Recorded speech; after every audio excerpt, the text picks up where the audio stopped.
Hi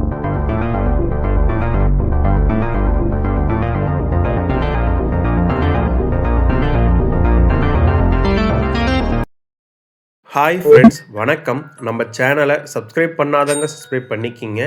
bell ஐக்கானை press பண்ணுங்கள், like பண்ணுங்கள், ஷேர் பண்ணுங்கள், சப்போர்ட் பண்ணுங்கள் ஃப்ரெண்ட்ஸ். திருமலை திருப்பதி கோயிலோடைய ரீசெண்டாக ஜூன் 1 திருமலைக்கு நான் தரிசனம் போயிட்டு வந்தேன். இலவச தரிசன டிக்கெட் வாங்கி தரிசனம் பார்த்தேன். அது என்னுடைய முழு அனுபவம். திருமலை திருப்பதி கோயிலில் என்னென்ன மாற்றங்கள் செஞ்சுருக்காங்கன்றத என்னோடய முழு அனுபவங்களும் உங்களுக்கு வீடியோ மூலிமா ஷேர் பண்ணுறேன். அது போக இன்றைக்கு உண்டான கல நிலவரங்கள் இந்த வீடியோவில் சொல்லலாம். வீடியோவை ஸ்கிப் பண்ணாமல் பாருங்கள். நம்ம சேனலுக்குன்னு ஒரு டெலிகிராம் சேனல், நம்ம சேனலுக்குன்னு ஒரு வாட்ஸ்அப் சேனல், இரண்டோடைய லிங்க்கும் டிஸ்கிரிப்ஷனில் கொடுத்துருக்கேன். வேணுன்றவங்க ஜாயின் பண்ணிக்கிங்க.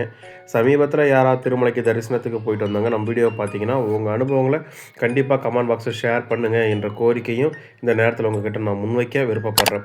திருமலை திருப்பதி கோயிலுடைய இன்றைக்கி அப்டேட்டை பார்த்துரும்.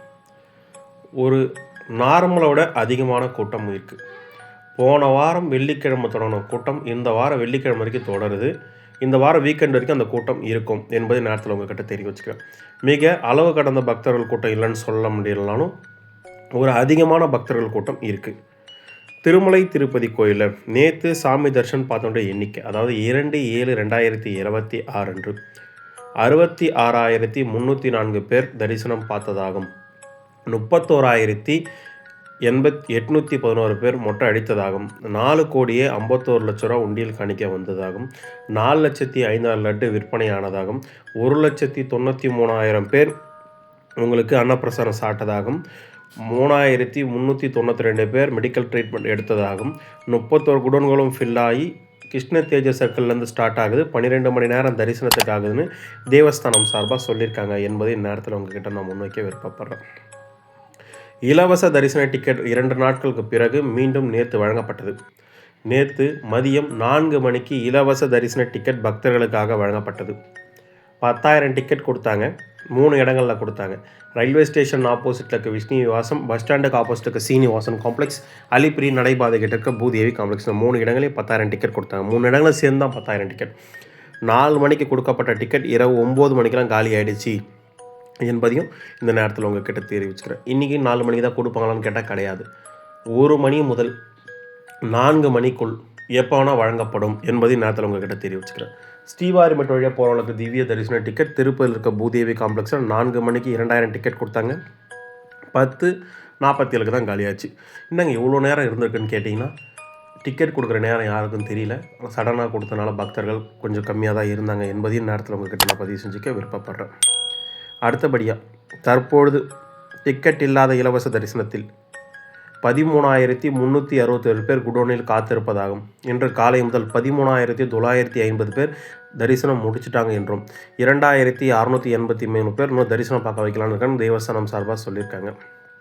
ரூம் புக்கிங் காலை 9:40 நிலவரப்படி 3/7/2026 அன்று 50 ரூபாய் 100 ரூபாய் ரூம் மொத்தம் 1,700 ரூம் ஒதுக்கப்பட்டதாகும். அதில் 66 ரூம் அவைலபிலிட்டி தான் தேவஸ்தானம் சார்பாக சொல்லியிருக்காங்க என்பது இந்த நேரத்தில் உங்கள்கிட்ட நான் பதிவு செஞ்சுக்க விருப்பப்படுறேன்.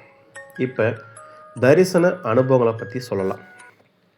நான் 30 காலை 7 மணிக்கெலாம் திருப்பதியில் இருக்க பூதேவி காம்ப்ளெக்ஸ் சென்று அடைஞ்சிட்டேன். பக்தர்களை இலவச தரிசன டிக்கெட்டுக்காக அவங்க ஒரு இடம் ரெடி பண்ணியிருக்காங்க. அந்த கியூ லைனில் வச்சு ஆல்ரெடி பூட்டிட்டாங்க. 6.25 அளவுக்குலாம். நான் பார்க்கிங்கில் விட்டு காரை போகிறதுங்காட்டியும் ஃபுல்லாகிடுச்சு. அந்த கேட்டை தாண்டி கொஞ்சம் வெளியிலையும் இடம் ரெடி பண்ணி வச்சுருந்தாங்க. அங்கே பக்தர்கள் காத்திருந்தாங்க. டிடிடி அதிகாரிகள் என்ன சொன்னாங்கன்னா, உள்ளே இருக்கவங்களுக்கு தான் டிக்கெட் இருக்குது, வெளியில் இருக்கவங்களுக்கு டிக்கெட் இல்லை, தயவு செஞ்சு கஷ்டப்படாமல் வெளியில் போயிடுங்க, அப்படி இல்லை பட்சத்தில் ஸ்ரீவாரிமேட்டோட டிக்கெட் தராங்க, அங்கே போய் வேணால் வாங்கிக்கிங்கன்னு சொன்னாங்க. அதை கேட்டு பல பேர் போனாங்க. நான் அங்கேயே தான் நின்று இருந்தேன். மணி ஒரு 7:40 டிக்கெட் கொடுக்க ஆரம்பித்தாங்க. பக்தர்களை கியூ லைன்லேருந்து அனுமதிக்க ஆரம்பித்தாங்க.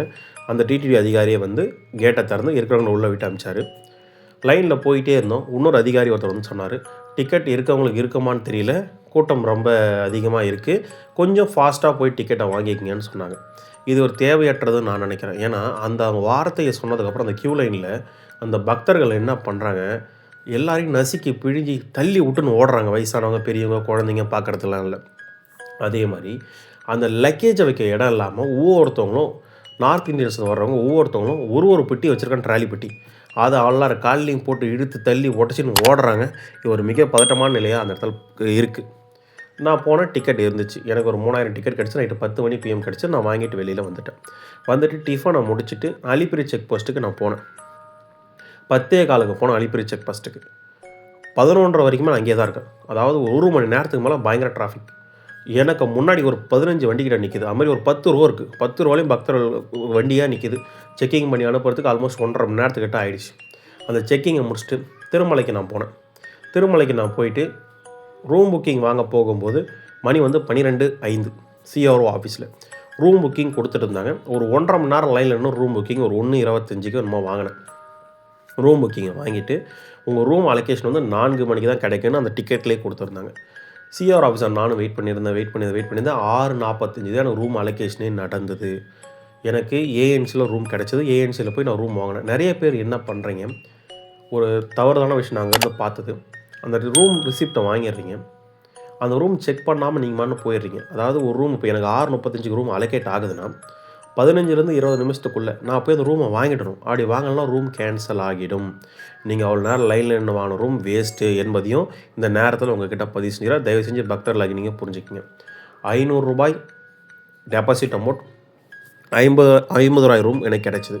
சுப்ரபாத சேவையில் பார்ட்டிசிபேட் பண்ண இந்த தடையும் நான் செலக்ட் ஆகலை என்பதையும் உங்கள்கிட்ட தெரிவிச்சுக்கிறேன். திரும்ப காலையில் ரூமை செக் அவுட் பண்ணி நான் கொடுத்துட்டு ரிசிப்டை முடிச்சுட்டேன். ஒன்றுமே அந்த ரீஃபண்ட் பேமெண்ட் எனக்கு வரலை. ஆனால் ரீஃபண்ட் பண்ணிவிடுவோன்னு மெசேஜ் கொடுத்துருக்காங்க தேவஸ்தானம் சார்பாக.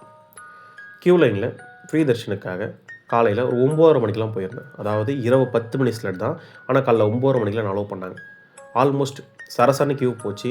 ஆனால் ஸ்ட்ரகிள் பண்ணி ஒரு 2 மணி நேரம் க்யூ லைனில் ஸ்ட்ரகிள் பண்ணி போனோம். குடோனில் ஒரு 1/2 hour வச்சுருந்தாங்க. திரும்ப அகைன் ஒரு 2 மணி நேரம் ஸ்ட்ரகிள் பண்ணி போனாங்க. மொத்தம் 4.5 மணி நேரம் ஆச்சு டிக்கெட் இல்லாத இலவச தரிசனத்துக்கு. என்ன டைம் வேணால் இருக்கலாம், அலோவ் பண்ணுறாங்க. டேட்டை மட்டும் வெரிஃபை பண்ணிக்கிறாங்க. ட்ரெஸ் கோடு வந்து பெருசாக ஒன்றும் பார்க்கறதில்ல.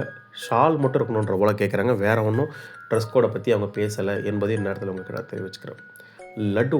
லட்டுவை பொறுத்தளவுக்கு பார்த்தீங்கன்னா தரிசன டிக்கெட் வைத்திருப்பவங்க ஒரு லட்டு ஃப்ரீ. அது போக நீங்கள் எக்ஸ்ட்ரா லட்டு வாங்கிக்கலாம். நான் தரிசன டிக்கெட் இல்லாமல் நான் போய் எக்ஸ்ட்ரா லட்டு கேட்டால் தரமாட்டாங்க என்பதையும் உங்கள்கிட்ட தெரிவிச்சுக்கிறேன். தரிசன டிக்கெட்டோடு சேர்ந்து எனக்கு எக்ஸ்ட்ரா லட்டு கொடுங்கன்னா கொடுக்குறாங்க. தரிசன டிக்கெட் இல்லாமல் நான் எக்ஸ்ட்ரா லட்டு மட்டும் காசு கொடுத்து கொடுங்கன்னா தரமாட்டாங்க என்பதையும் இந்த நேரத்தில் உங்கள்கிட்ட தெரிவிச்சுக்கிறேன். அன்னப்பிரசாதத்துலேயும் ஒரு பயங்கரமான க்ரௌட். ஒரு வருத்தக்கூடிய விஷயம், மொட்டை அடிக்கிற இடங்களில் ஒரு நபர்களுக்கு சராசரியாக 50 ரூபா வாங்குறாங்க. ஒரு நாளைக்கு 30,000 பேர் சராசரியாக மொட்டை அடிக்கிறாங்க. ஒரு ஆளுக்கு 50 ரூபான்னு போட்டால் எவ்வளோ வருதுன்னு நீங்களே பார்க்கலாம். தேவஸ்தானத்துக்கிட்ட ஒரு தாழ்மையான வேண்டுகோள், பக்தர்களுக்கு நிறைய ஃபெசிலிட்டியை நீ இன்க்ரீஸ் பண்ணி கொடுத்துக்கிட்டே தான் இருக்கீங்க. ஒரு சில பேர் தன்னெழுச்சியாக கொடுக்குறாங்க, அதை விட்டுறலாம். வாலண்டரியே கேட்குறாங்க காசு. நீங்கள் சும்மா திடீர்னு ஒரு விசிட் போனீங்கன்னா, ஒரு எமர்ஜென்சி விசிட் மாதிரி நீங்கள் திடீர்னு போனீங்கன்னா அவங்க ஒரு பேக்லேயும் பார்த்தீங்கன்னா அவ்வளோ காசு இருக்குது. ஆனால் கையில் வாங்க மாட்டாங்க. ஏன்னா சத்தியம் பண்ணிவிட்டு வேலைக்கு வந்தாங்களா, நான் காசு வாங்க மாட்டேன். ஆனால் அதில் பேக்கில் போட சொல்கிறாங்க, இல்லை கீழே வைக்க சொல்கிறாங்க. நீங்கள் சிசிடிவி கேமரா வச்சுருக்கீங்க, இதெல்லாம் அலோவ் பண்ண தேவையில்லை. அது உங்கள் தேவஸ்தானத்தை கெட்ட பேர் பக்தராகினா கோரிக்கை வைக்கிறேன். அதுக்கு அடுத்தபடியாக லாக்கர் கொடுக்குற இடங்களையும் இந்த காசு கேட்குறாங்க. அதே மாதிரி லக்கேஜ் கவுண்டர் இருக்குல்ல, நம்ம உள்ளே போகும் லக்கேஜ் கொடுக்குறோம்ல, அங்கே காசு வாங்கக்கூடாது. நீங்கள் அவ்வளோ பெரிய போர்டு வச்சுருக்கீங்க, இருந்தாலும் காசு கேட்குறாங்க. 20 ரூபா கொடுங்க, 30 ரூபா கொடுங்க, டீ செலவு கொடுங்கன்ற போல கேட்குறாங்க. தேவஸ்தானம் அதிகாரிகள் திடீர்னு விசிட் அடித்து இவங்க எல்லாரையும் சரி பண்ணிங்கன்னா உங்கள் தேவஸ்தானமோட பெருமை இன்னும் நல்லா இருக்கும். நீங்கள் செய்ய நினைக்கிறத ரொம்ப ஈஸியாக செய்யலாம். அன்னப்பிரசாதம் எந்த தங்கு தடையின்றி தொடர்ந்து அந்த ஃபுட் குவாலிட்டி காம்ப்ரமைஸ் இல்லாமல் கொடுத்துட்ருக்கீங்க. லட்டு ரொம்ப டேஸ்ட்டாக இருக்குது, எந்த வித பிரச்சனையும் இல்லை, அவ்வளோ ஃபுட் குவாலிட்டியோடு கொடுத்துட்ருக்கீங்க. இது எல்லாமே தேவஸ்தானத்து கையில் தான் இருக்குது. ஒரு சில இந்த குறைகளையும் நீங்கள் செஞ்சிங்கன்னா பக்தர் ஒன்றும் வசதிப்படுவாங்க. அடுத்தபடியாக நான் வைக்கிற ஒரே ஒரு குறை, எவ்வளோ நேரம் வேணால் குடோனில் அடைச்சிக்கங்க, தப்பு இல்லை. ஆனால் இந்த ஸ்ட்ரகிள் பண்ணி இந்த கூட்ட நெரிசலில் போகும்போது குழந்தையை வைத்திருக்கிறவங்க, வயதானவங்க, முதியோர்கள் இவங்களாம் வந்து ரொம்ப கஷ்டப்படுறாங்க. அந்த நேரத்தில் ஒரு யங்ஸ்டர்ஸ்லாம் என்ன பண்ணுறாங்க, ஒரு புஷ் பண்ணுறாங்க. எல்லாரையும் போட்டு புஷ் பண்ணும்போது எல்லாம் நசுங்கி உளுந்து வாடுறாங்க. இது ஒரு பெரிய சங்கடத்தில் போய் முடியும். தேவஸ்தானம் குடோனில் அடைக்க பாருங்கள். ஒரு 2 மணி நேரம் 3 மணி நேரம் முதல்ல அடைங்க. திறந்து விட்டு ஒரு பேட்ச் 2 பேட்ச் சரசரன்னு போய் சாமி பார்க்குற மாதிரி ஏற்பாடு பண்ணுங்கள் என்ற கோரிக்கையை அவங்க கிட்ட வைக்கிறேன். இது என்னுடைய கோரிக்கை. பக்தராகிய தரிசனம் பார்த்துட்டு வந்த என்ன பக்தரோட கோரிக்கை. இந்த வீடியோ பார்க்குற பக்தர்கள் உங்களுக்கு இதை கோரிக்கை தான் கமெண்ட் செக்ஷனில் சொல்லுங்கள். அது ஒரு வீடியோவில் நம்ம சொல்லலாம். இந்த மாதிரி தான் உங்கள் தரிசன அனுபவங்களையும் நான் கேட்குறேன். தொடர்ந்து உங்கள் தரிசன அனுபவங்களையும் கொடுங்க என்பதை நேரத்தில் உங்கள்கிட்ட தெரிய வச்சுக்கிறேன். வீடியோ பார்த்ததுக்கு மிக்க நன்றி. வாழ்க வளமுடன். இந்த வீடியோ பிடிச்சிருந்தா உங்கள் ஃப்ரெண்ட்ஸ் அண்ட் ஃபேமிலிக்கு ஷேர் பண்ணுங்கள் என்ற கோரிக்கை வைக்கிறேன். கோவிந்தா.